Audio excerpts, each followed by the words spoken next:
प्राप्ति बस मेरे को हो ही गई, ऐसे रोज सोचना है। हे महापुरुषों के वचन है। तीसरी बात बहुत जोर की है, नाम जप और भगवत स्मृति इसी में आ जाएगी, क्योंकि भगवान की कृपा से सब कुछ हो जाता है। मुझे इस जन्म में भगवत प्राप्ति पक्का होगी, भगवान की कृपा बल से, प्रियाजू की कृपा से। अब मुझे ऐसी भावना करनी कि बहुत जल्दी भगवत प्राप्ति मेरे में अब अनुभव हो रहा है कि प्रियालाल की कृपा बढ़ रही है, विकार क्षीण हो रहे हैं, भाव बढ़ता जा रहा है, मुझे बहुत जल्दी भगवत प्राप्त, ये सोचना है। जब हम गंगा किनारे भ्रमण कर रहे थे तो एक लाल जी योगी नाम के महात्मा थे, तो रात्रि में, प्राय संत जन रात्रि में जगते हैं, तो उनसे मिलने गए, तो रेत में ऐसे कपड़े का वो तंबू उसी में थे। उन्होंने कहा देखो तुम्हें जो बनना है वो सोचो, जो सोचोगे वही बन जाओगे। तो छोटी सी डायरी रखते थे, लिखा उसी समय, आज भी वो लिखी रखी, जो तुम्हें बनना है वो सोचो, वैसा सोचो, जैसा सोचोगे वैसा तुम बन जाओगे।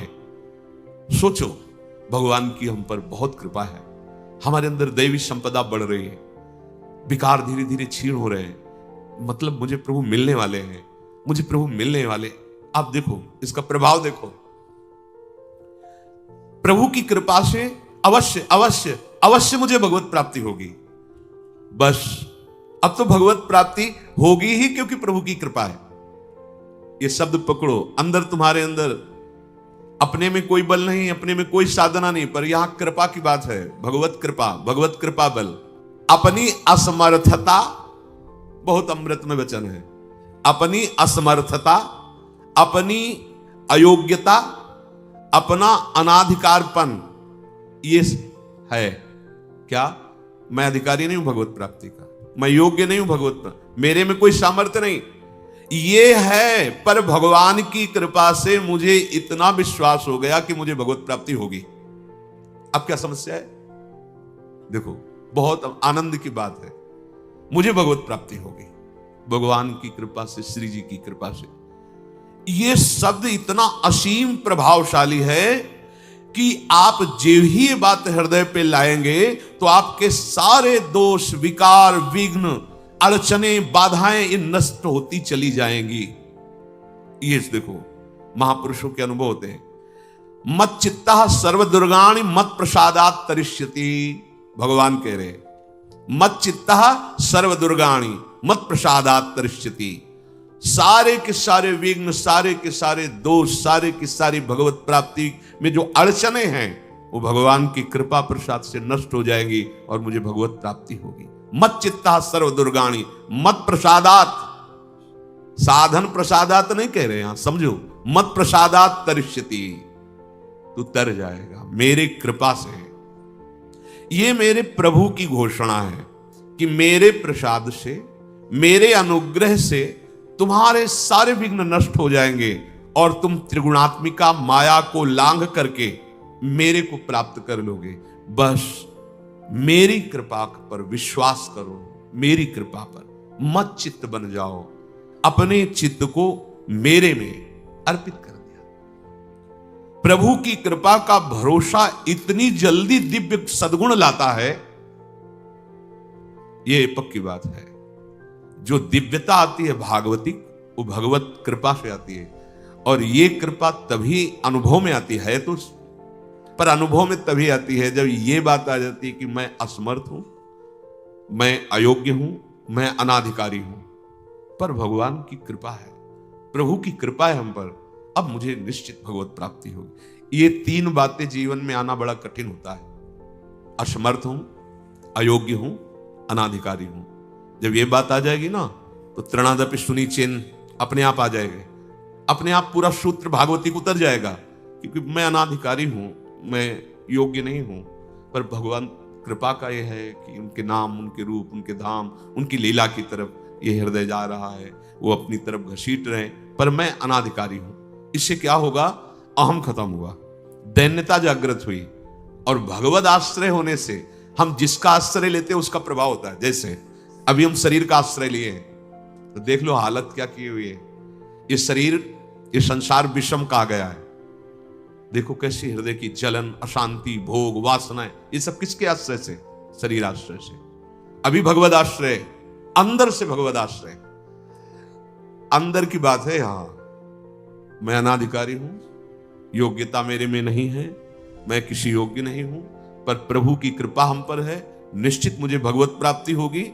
कह रहे इसका इतना बड़ा प्रभाव है कि इसमें जो सामर्थ्य जागृत होती है, भागवतिक सद्गुण जागृत होती है, वो किसी साधना से नहीं, इससे बढ़कर कोई दूसरा उपाय नहीं है। विश्वास भगवत कृपा पर। तुलसीदास जी भी महाराज कहते हैं कि वस्तुतः मेरे में कुछ नहीं है, पर है तुलसी प्रतीत एक प्रभु मूर्ति कृपामयी है। मेरे में ऐसा कोई सद्गुण नहीं कि मैं अपने प्रभु को रिझा सकूं, पर यह विश्वास है कि मेरे प्रभु कृपा में है, कृपा मूर्ति है। अपने साधनों पर जो विश्वास करता है, अपनी जितेंद्रियता पर जो विश्वास करता है, वो गिर सकता है। लेकिन जिसको अपनी अयोग्यता का भान हो गया है और प्रभु का भरोसा हो गया है, उसे कोई नहीं गिरा पाएगा, पक्का। बच्चा बन जाओगे, अयोग्य हूं, पर आपका भरोसा, तो कोई प्रश्न नहीं आएगा जीवन में। अगर प्रश्न आता है तो आप वाणी से बच्चा कहते हो, लेकिन अंदर अहंकार है, वो अंतर्यामी सदगुरु जानता है। मोमन कबहु तुम्हें ही ना लागू, ज्यों छल छाण स्वभाव निरंतर रहत विषय अनुराग। अगर हम अपने साधन की बात करें तो वह अच्छा साधन तो विषय का कर रहा है मन। देखो, हम कभी पद्मासन लगा के किसी विषय का ध्यान नहीं करते। बहुत सुंदर बात। मोमन कबहु तुम्हें ना लागो, ज्यों छल छाणी स्वभाव निरंतर रहत विषय अनुराग। भक्ति में तो छल कर रहा है, लेकिन विषय चिंतन में छल नहीं कर रहा है, ईमानदारी से सच्चाई से विषय चिंतन कर रहा है। मेरा मन हे प्रभु कभी आप में ऐसे नहीं लगा जैसे विषय में ये छल छाण कर स्वाभाविक लगता है। विषय में कभी किसी को मन लगाना नहीं पड़ता है। देखो, विषय में कभी किसी को मन लगाना नहीं पड़ता, स्वाभाविक लगा रहता है, निरंतर लगा रहता है और अटल लगा रहता है। देखो, अटल का मतलब बस वो यही शब्द स्पर्श रूप रस गंध इन्हीं में घूमेगा। कभी वो हट करके ऐसे प्रभु में लगा जैसा विषयों में लगा है। ज्यों छल छाण स्वभाव निरंतर रहत विषय अनुराग्यो। मेरे मन की दशा, मेरे इंद्रियों की दशा आपके अनुकूल नहीं है प्रभु, ये विषय के अनुकूल है। पर प्रभु मेरे मन में एक विश्वास हो गया है कि आपकी मूर्ति कृपामयी है और जीव ने नाम की ओट ली है तुलसी प्रतीत एक प्रभु मूर्ति कृपामयी है, और नाम की ओट जीव ने ले ली है। बस अब सब कुछ हो जाएगा। चौथी बात,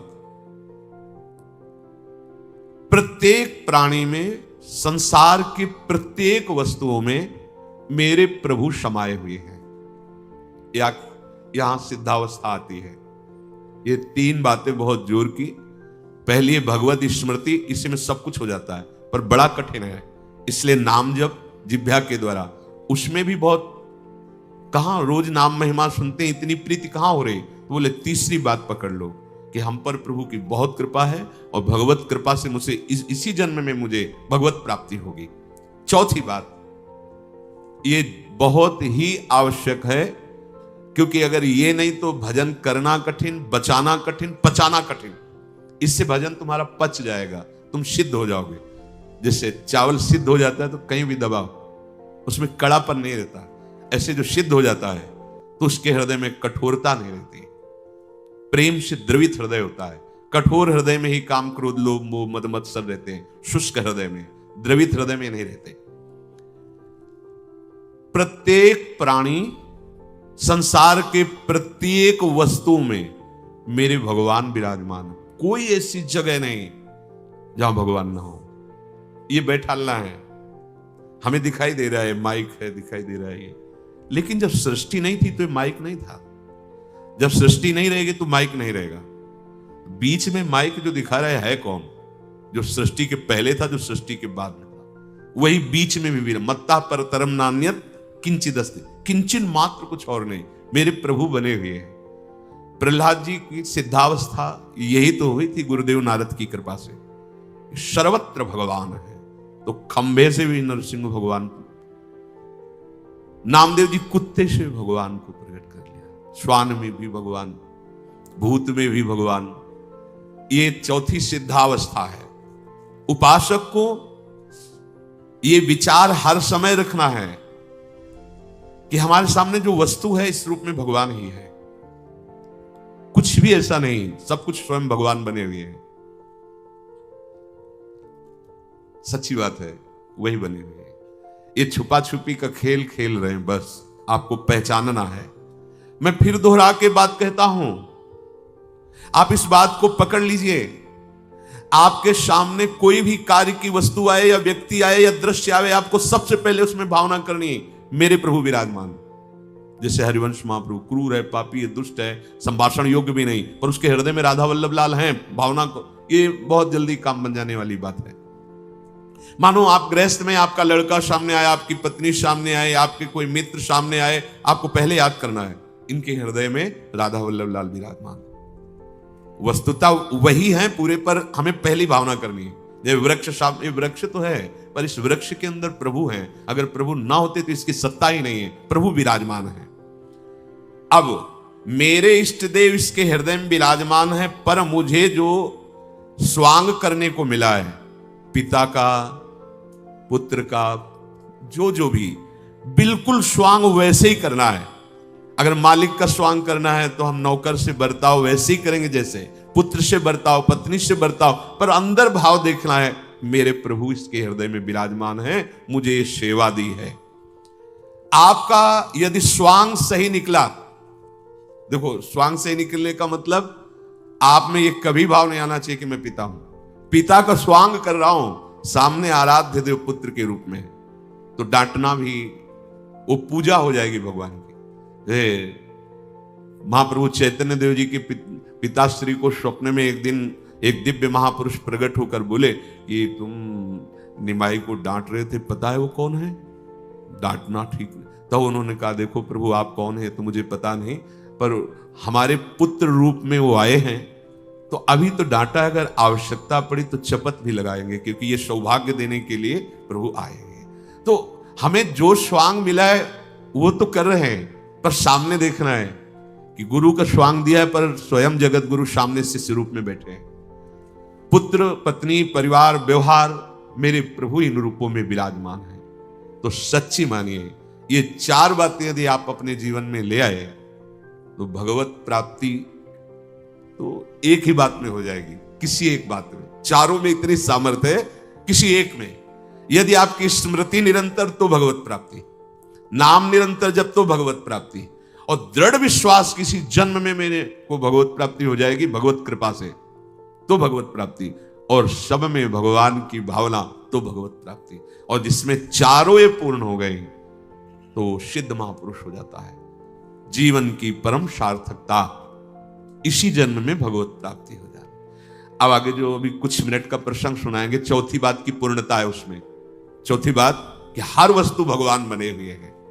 श्री विदुर जी के घर में प्रभु प्रसाद पाकर के रात्रि में व्यतीत कर रहे हैं, तो विदुर जी ने प्रभु से कहा कि हमें अच्छा नहीं लग रहा आप यहां आए हैं। विदुर जी ने कहा कि प्रभु नेदम सम्यक व्यवसितम केशवागमनम तव, आपका आगमन यहां होना ठीक नहीं है, क्योंकि इन दुष्ट लोगों की दुष्टता का मुझे पहले से ही भान है। हे जनार्दन, ये धृतराष्ट्र पुत्र दुर्योधन, दुशासन, ये धर्म शास्त्र को बिल्कुल नहीं मानते हैं और ये हठी दुरात्मा हैं। मुझे आपका आना अच्छा नहीं लगा, क्योंकि ये आपकी अवहेलना करेंगे। भीष्म, द्रोणाचार्य, कृपाचार्य, कर्ण, अश्वत्थामा, जयद्रथ, इन पर वो दुर्योधन भरोसा रखता है, इसलिए वो आपका अपमान करेगा पक्का। आप संधि कराने के विचार से यहां आए हैं, ये ठीक नहीं हुआ। रात्रि में बात कर रहे हैं विदुर जी। जनार्दन, धृतराष्ट्र के सभी पुत्र और कर्ण की निश्चित धारणा है कि श्री कृष्ण सहित पांडवों के पास जितनी भी सेना है, अकेले भीष्म या अकेले द्रोणाचार्य रोक सकते हैं, फिर डरने की क्या बात। इसलिए आपकी संधि वाली बात मानेंगे ही नहीं। मधुसूदन जो मूर्ख है, बुद्धिहीन है, अधर्म में प्रीति करता है, उसको समझाना व्यर्थ है, क्योंकि वो मूर्ख हृदय न चेत, चाहे गुरु मिले बिरंच सम। ये दुर्बुद्धि दुर्योधन बड़े बड़े ऋषियों ने समझाया तो भी इसकी समझ में नहीं आया। इसके मन में यह भ्रम बैठा हुआ कि अकेला कर्ण ही पांडवों पर विजय प्राप्त कर लेगा। केशव, ये धृतराष्ट्र के सभी पुत्र मृत्यु को प्राप्त होने वाले हैं। क्यों? क्योंकि जो अधर्माचरण करता है वो जीता हुआ दिखाई दे रहा है, पर वो नष्ट ही है। कुछ लोगों के जैसे मन में होता है कि वो बड़ा पापाचरण कर रहा है, सुखी है, लेकिन कुछ क्षण का वो दृश्य है जब उसके वर्तमान पाप और पूर्व पाप का संयोग बन जाएगा, उस समय फिर वो नष्ट हो जाएगा। नष्ट तो वर्तमान में ये, पर पुण्य बल से टिका हुआ है। ऐसे ही कौरवों का भी पुण्य बल है, इसलिए वो भगवान की भी विरोध की बात, बहुत मूर्खता छा जाती है। ये तो जन साधारण जन है, जो बड़े बड़े ऋषियों का दर्शन कर रहे हैं, वो भी भगवत विमुख होने के कारण इतनी मूर्खता छा जाती कि भगवान को बंदी बनाने की संधि के लिए आए हैं, कैद करने की पूरी व्यवस्था कर ली। तो हे जनार्दन, ये पापपूर्ण विचार करने वाले कौरवजन, अब मुझे ये अच्छा नहीं लगेगा कि आप अब हमारे घर से फिर सभा में जाएं, पर आप जाएंगे संधि के लिए, तो हम आपको संकेत में बताए देते हैं कि भारी से भारी प्रतिकूलता वहां उपस्थित हो सकती, क्योंकि सब ये दुर्योधन, दुशासन आदि दुष्ट स्वभाव के हैं। विदुर जी महाराज प्रभु श्री कृष्ण से कहा, हे कमल नयन, आपके दर्शन से मेरा सौभाग्य हुआ, पर मैं जो बात कही कि आपका आना यहां उचित नहीं है, वो केवल अपनी प्रियता के कारण कही है। प्रभु, आप समस्त देहधारियों की अंतरात्मा हैं, आपको कौन परास्त कर सकता है, पर हमारी प्रियता ऐसी है कि अब सभा में दोबारा ना जाए, क्योंकि आप जाएंगे हमें पता है, और वो दुष्टता करेंगे। पूरी रात व्यतीत हुई, सुबह भगवान अपनी दिनचर्या की, इतने में देखा कि शकुनी और दुर्योधन विदुर जी के घर आए। बड़ा जब अभिमान होता है तो वो प्रणाम भी दूसरी कोटि का होता है, और कहा, दशरथ नंदन महाराज धृतराष्ट्र सभा में आपका स्मरण कर रहे हैं, प्रातःकालीन सभा में आप उपस्थित होइए, हम आपको लिवाने आए हैं। भीष्म आदि भी आपके दर्शन की प्रार्थना की है। भगवान ने उन्हें सांत्वनापूर्ण वचन दी कि आप चलो, हम आ रहे हैं। सबके अधिष्ठान स्वरूप भगवान श्री कृष्ण सारथी को आदेश किया। कीर्तिमान भगवान श्री कृष्ण का वो दिव्य रथ मानो शास्त्रों सूर्य एक साथ प्रकाशित हो, ऐसा तेजो में गरुण ध्वजा में भगवान गरुण देव जी का चिन्ह विराजमान, भगवान विदुर जी के घर से रथ में बैठ करके सभा में आए। अलसी के फूल की भांति मनोहर श्याम कांति है श्री कृष्ण की। अतसी पुष्प संकास पीतवासा जनार्दन व्यभ्राजत सभा मध्ये हेमनी वो पहितो मणि। श्याम कांति, वो श्यामता इस सृष्टि में नहीं है। पीतांबर बिजलियों की सी कांति, ऐसा पीतांबर धारण किए हुए बड़ा ही सुंदर स्वरूप, अद्भुत कांति। प्रभु श्री कृष्ण जे हुई सभा में प्रवेश किए, सब खड़े हो गए। एक स्वाभाविक जो धर्मयुक्त हैं, भक्ति युक्त हैं, उनकी भावना है, पर जिनके भावना भी नहीं, उनको भी खड़ा होना पड़े, क्योंकि तेज है, सामर्थ्य ऐसी है। वो तो प्रभु के जनों में ऐसी सामर्थ्य होती है। सब के सब सभा खड़ी हो गई। जैसे रावण की सभा में जैसे अंगद प्रवेश करते हैं या हनुमान जी प्रवेश करते हैं, आश्चर्यचकित होकर के सब यंत्रवत, क्योंकि भागवतिक शक्ति, ये तो स्वयं भगवान है। सारी सभा मौन, किसी की कोई भी आवाज नहीं निकल रही। यदुकुल तिलक भगवान श्री कृष्ण ने मानो जैसे मेघ गंभीर गर्जना करते हैं, ऐसे कहा कि सब लोग विराजिए, बैठे। धृतराष्ट्र जी से कहा, भरत नंदन, मैं आपसे यहां विनय करने के लिए आया हूं कि आप क्षत्रिय वीरों का संहार करवाने वाले मत बने। पांडव भी आपके पुत्र हैं, आप शांति का स्थापन करें, अर्थात संधि स्वीकार करें।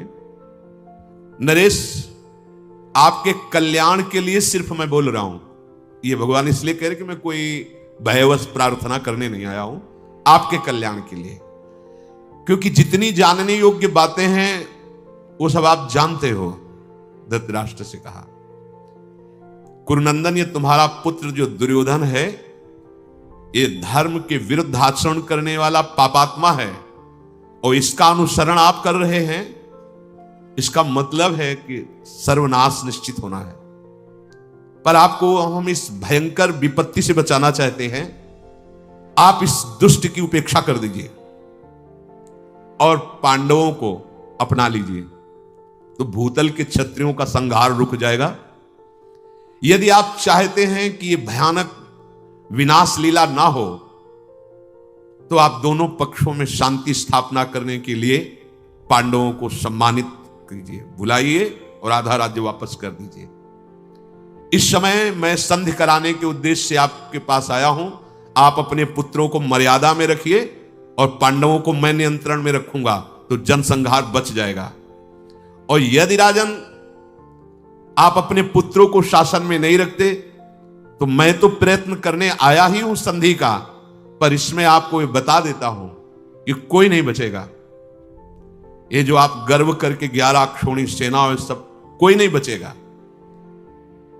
पांडवों के साथ वैर करने वाला कोई भी त्रिभुवन में हो, उसका परिणाम अच्छा नहीं होगा, भगवान बोल रहे हैं। ये विचार कर स्वयं ही मेरे संधि प्रस्ताव को स्वीकार कर लीजिए। ऐसा करने से आपको यश प्राप्त होगा। मेरी राय है कि अभी घोषणा करवा दीजिए आप। भगवान श्री कृष्ण धृतराष्ट्र से बोले कि अब हमारा पांडवों के साथ कोई वैर नहीं है, और मैं अभी पांडवों को बुलाता हूं। वो आपके चरण छुएंगे, आपके चरणों के समीप बैठेंगे, और युधिष्ठिर और दुर्योधन समान सिंहासन पर बैठे। आप घोषणा करवा दीजिए कि अब कोई वैर नहीं, अब शांति। जब भगवान ऐसा बोल रहे थे, दुर्योधन उसी समय खड़ा हो गया सभा में और कहा, वसुदेव नंदन, आप सोच विचार के बाद क्यों नहीं बोलते हैं?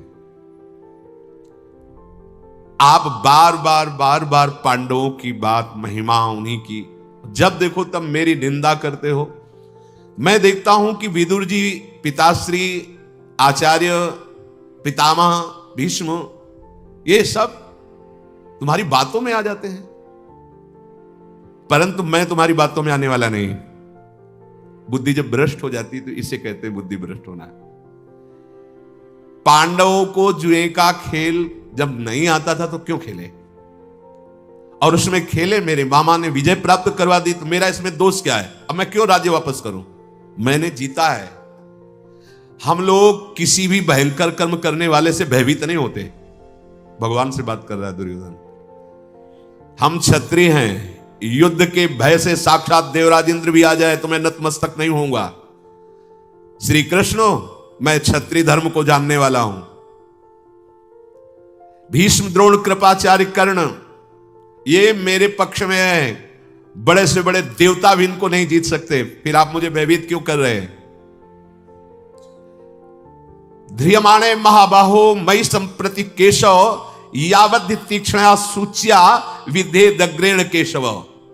जितने से सुई बोई जाती है, उतनी नोक की जगह भी आप संधि कराने आए, सुन ले, बिना युद्ध के मैं नहीं दूंगा, सुई के अग्रभाग भर भी नहीं दूंगा। बारीक सुई की नोक से जितना छेद होता है, तुम 5 गांव, आधा राज्य की बात करते हो, मैं सुई की नोक भर भी नहीं दूंगा। दुर्योधन की बात सुनकर भगवान श्री कृष्णचंद्र जी के नेत्र लाल हो गए और दुर्योधन से कहा, दुर्योधन, अब मुझे पक्का पता है कि तू रणभूमि में सैया में सोना चाहता है और अपने भाइयों और मंत्रियों और सहायकों का भी नाश कराना चाहता है। मूढ़, तू जानता नहीं है किससे बात कर रहा है। महात्मा पांडवों की केवल समृद्धि के लिए मैं इस तरह से बात कर रहा हूं, संधि की नहीं। शकुनी, दुशासन और तुझ जैसे को दंड देना मुझे आता है। दुर्योधन फिर भी बात मान जा। कर्ण और दुशासन को तुम बहुत बड़ा बलवान समझ रहे हो, कई बार युद्ध छोड़ के भागा है अर्जुन से, अभी तू बात मान ले। तेरी हितैषिता की बात कह रहा हूं, तेरा कल्याण होगा, सबका मंगल होगा। अगर मेरी बात नहीं मानेगा तो अपयश होगा, सर्वनाश होगा। भगवान श्री कृष्ण ने बात कह ही रहे थे, दुशासन खड़ा हुआ और सभा में बोला कि मुझे तो ऐसा लगता है केशव कि यदि मैं संधि की बात ना मानूं तो मेरे भाई दुर्योधन को और मुझे बंदी बना के तुम पांडवों के चरणों में डाल दोगे। मुझे तो ऐसा दिखाई दे रहा है। पितामह भीष्म, द्रोणाचार्य और पिताश्री ये भी आपके मुख की तरफ देख रहे हैं, आप जो बोल रहे हैं वही बात सुन रहे हैं। दुशासन को बैठने के लिए दुर्योधन ने कहा और कहा, दुर्योधन ने लंबी सांस खींचते हुए कि मैं ऐसी सभा में ही नहीं टिकता। यह बड़ा भारी अपमान होता है, जिससे सभा में किसी को समझाया जा रहा हो और हिलना करके चल दे। वो अशिष्ट पुरुष की भांति खड़ा हुआ और इशारा किया तो शकुनी, कर्ण, दुशासन और उसके अनुयायी राजा सब सभा से, भीष्म जी, द्रोणाचार्य जी, प्रभु श्री कृष्ण जी, इनको अब मतलब ये बहुत बड़ा अपमान होता है। दुर्योधन को वहां से जाते देख करके उनके अनुयायी राजा लोग भी उन्हीं के साथ निकल गए। दुर्योधन सभा भवन से निकल करके और एकांत में मंत्रणा की कि भीष्म जी, द्रोणाचार्य जी वही बात मानेंगे जो प्रभु कहेंगे, मतलब श्री कृष्णचंद्र जी कहेंगे। मुझे लगता है कि श्री कृष्ण को बांध लिया जाए, बंदी बना लिया जाए, और इनको जब बंदी बनाकर कैद में डाल लेंगे तो पांडवों को जब पता चलेगा तो निरुत्साहित हो जाएंगे। इसलिए हम लोगों को चाहिए कि बहाने से सभा में चलें और श्री कृष्ण को कैद कर लें, बंदी बना लें, क्योंकि एकमात्र श्री कृष्ण ही महाबल हैं पांडवों का। ये पांडवों के कवच हैं। कवच टूट गया तो फिर वीर को मारने में देर नहीं लगती। शीघ्रता से कोई जान न पावे, न महाराज धृतराष्ट्र और न भीष्म आदि। चीखना चिल्लाना कितना भी हो, छोड़ना नहीं, श्री कृष्ण को बंदी बनाकर कैद में कर लेना। ये जैसे कोई चूहा जो है ना सिंह को बंदी बनाना चाहे, ऐसा। भगवान के सेवा में सात्यकी रहते थे। देखा कि अभी तो इस सभा से गए और तुरंत वापस आ रहे हैं। बहुत बुद्धिमान थे, उन्होंने दृष्टि से समझ लिया कोई षड्यंत्र की रचना हुई है। एक अक्षोणी सेना भगवान की भी वहीं उपस्थित थी, दुर्योधन के पक्ष में दी थी। उसके प्रधान वीर थे कृतवर्मा। सात्यकी ने इशारा किया कि हो सकता है इनका षड्यंत्र ऐसा कुछ, तो आप दरवाजे पे ही रहना। अगर ये कुछ तो फिर एक अक्षोणी सेना अपनी तो है, 11 अक्षोणी सेना एकत्रित हो चुकी है। सात्यकी सभा में गए और प्रभु से मुस्कुराते हुए इशारे से कहा कि सावधानी की जरूरत है, ये लोग षड्यंत्र रच रहे हैं। साधु पुरुषों द्वारा जो सम्माननीय विषय है वो यहां सभा में नहीं होने वाला है, ऐसा सात्यकी ने इशारे से भगवान से कहा और मुख से कहा कि जैसे कोई बालक जलती हुई आग को कपड़े में बांधना चाहता हो, ऐसे ही ये दुर्बुद्धि कौरव हमें लगता है हमारे प्रभु वासुदेव को बंदी बनाना चाहते हैं। सात्यकी का वचन सुनकर विदुर जी घबरा कर खड़े हो गए, क्योंकि पहले से धृतराष्ट्र से कहा, महाराज महाराज सावधान, ये जो अगर हमें सुनने में आ रहा है, अगर जरा भी ऐसा कुछ है तो आप तत्काल होश में हो जाइए, नहीं तो कमल नयन श्री कृष्ण का तिरस्कार अभी पूरी सभा को नष्ट कर देगा। जैसे क्रोध से भरा हुआ सिंह हाथियों को नष्ट कर देता है, ऐसे अगर भ्रकुटी चढ़ जाए श्री कृष्ण की तो त्रिभुवन में कोई ऐसा नहीं कि सामने खड़ा हो सके। धृतराष्ट्र ने विदुर जी से कहा, तुम ही समझाओ, मेरी तो बात इस समझेंगे नहीं। विदुर जी ने दुर्योधन से प्यार से समझाया कि ये जो तुम करने की बात सोच रहे हो, नीच कर्म आज तक किसी ने नहीं किया। पहले तो तुम पांडवों का हिस्सा, दूसरी बात भगवान जब संधि दूत बन करके आए हैं तो उन्हें आप बंदी बनाने की सोच कैसे सकते हैं? ऐसा महान कर्म जो पाप कर्म है, ये तुम जैसे पापात्मा ही सोचते हैं। जैसे वायु को हाथ से नहीं पकड़ा जा सकता, चंद्रमा को हाथ से छुआ नहीं जा सकता, पृथ्वी को सिर पे नहीं उठाया जा सकता, ऐसे ही बलपूर्वक श्री कृष्ण को नहीं पकड़ा जा सकता। श्री कृष्ण को बलपूर्वक नहीं पकड़ा जा सकता। विदुर जी महाराज समझा रहे हैं पर उन लोगों की समझ में नहीं आया। शत्रु का संहार करने वाले भगवान श्री कृष्ण के आसपास उनके जो बलवान सैनिक हैं बढ़ने लगे। भरी सभा में भगवान श्री कृष्ण ने देखा है तो वास्तविक बंदी बनाने के लिए आ रहे। प्रभु श्री कृष्ण ने अट्टहास करके, एक हंसी होती है एक अट्टहास, सभा में अट्टहास करके कहा, रे मूर्खो, तुम मुझे अकेला समझते हो? मुझे बंदी बनाकर तिरस्कार करना चाहते हो? देख मैं कौन हूं।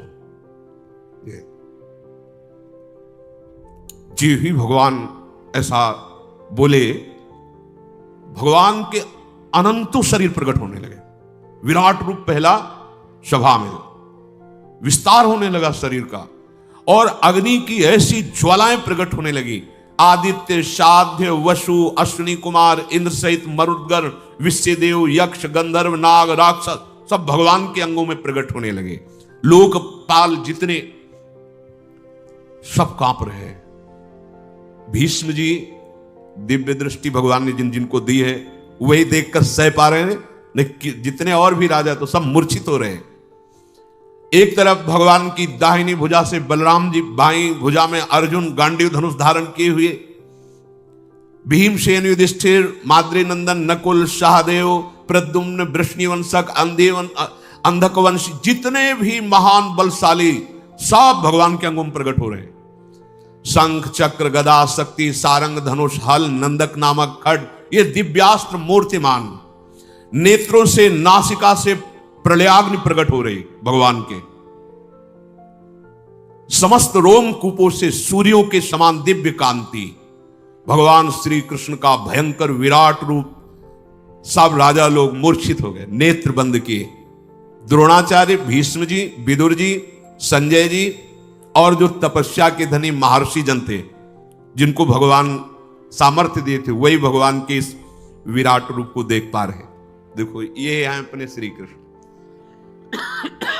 ये जो अपने लोग गर्व से कहते हैं जाके अधीन सदाई सांवरो, ये है सांवरो।